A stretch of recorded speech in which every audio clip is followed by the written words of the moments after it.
Hi, this is Lauren Sanek at Home Seller Homebuyer Podcast. Today will be episode HS2. We will be talking about listings, what the agent needs to talk to you about, and what you and the agent need to do to make your home a good listing.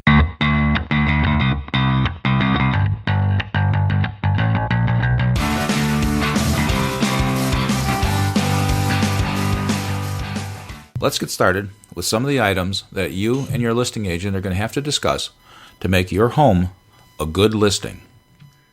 Many agents prefer not to take listings, but they do, and they use the Comparative Market Approach, also known as the CMA. I prefer a pricing strategy very similar to what a home appraiser would use. He would give credit to all the upgrades and features that a seller loves to hear about, rather than nope, your board-on-board fence adds no added monetary value. Likewise, if a home lacks certain features, it could hurt the price. The pricing strategy takes several hours. They study the sold data, what's available, what's in the new listings, and then price it so that it is in a competitive area based on the market. Once the discussion on the price of the home is done and everybody's agreed to a price, marketing is the next thing the seller needs to know. They need to know how their home is going to be marketed. Newspapers, magazines are no longer the mainstream way of marketing homes. The internet is. And you have to understand internet marketing and how capitalizing on different sites can capture more audiences for you, the home seller. Just having a website is not sufficient. Are they on one or two multiple listing services? Do those services automatically feed Realtor.com? However, based on recent observations, buyers no longer use Realtor.com only. The best thing to do is to know if they are syndicating your home to Zillow, Trulia, Home Search, and more than 300 other portals, both locally, nationally, and internationally. Most sellers do not understand the complexity of it, but in the end, they want to know that their home is being marketed to the world, not just locally.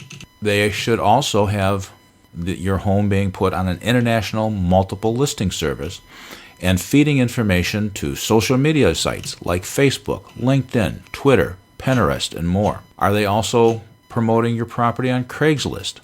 It has been found that promoting a listing on Craigslist resulted in an average of 6.8 online additional visits to the property from Craigslist. It has also been found that on average, with online viewing, for every 1 to 2,000 online views, you should get one actual detail preview of your property, and that for every 10 to 12 people online previews, you should get one actual physical preview of the property. Now, in today's market, because you are out on the web, and this can be worldwide, that assumption is based on the viewers being within a reasonable driving distance, and that there are enough pictures, information, and home criteria on your listing. Prior to actually releasing your home, you have to take into account home preparation and staging. This is very, very important because your home is going to be in competition with the other homes that are for sale. And to get your top-notch offer, it's essential that you have your home staged and ready to get that top-notch offer. We will be going into deeper detail in what you have to do to prepare your home and what staging is going to be required in some of our next podcasts. Every home has a story, and it is your listing agent's responsibility to tell that story and relate to buyers on an emotional level.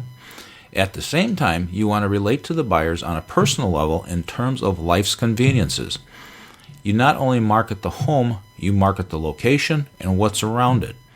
By marketing for lifestyle, it starts with that write-up that everybody sees. You know, the standard 3-bedroom, 2-bath. That is not what you want to see written up for your home.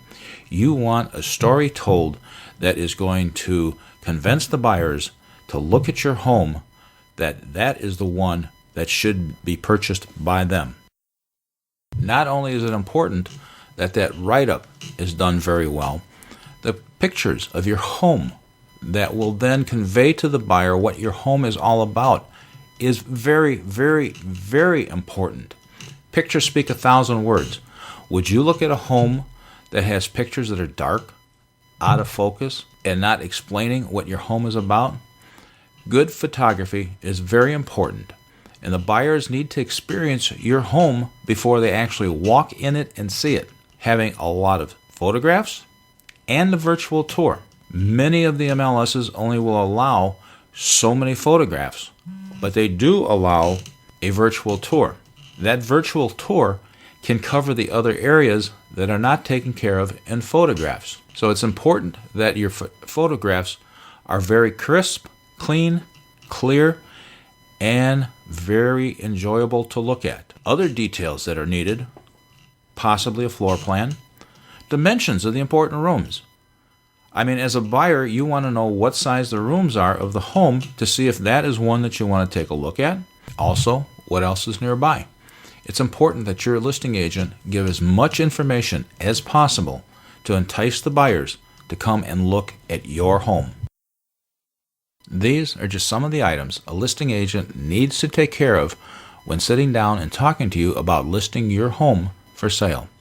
We'll be going into a lot more depth on these and more issues in our future podcasts.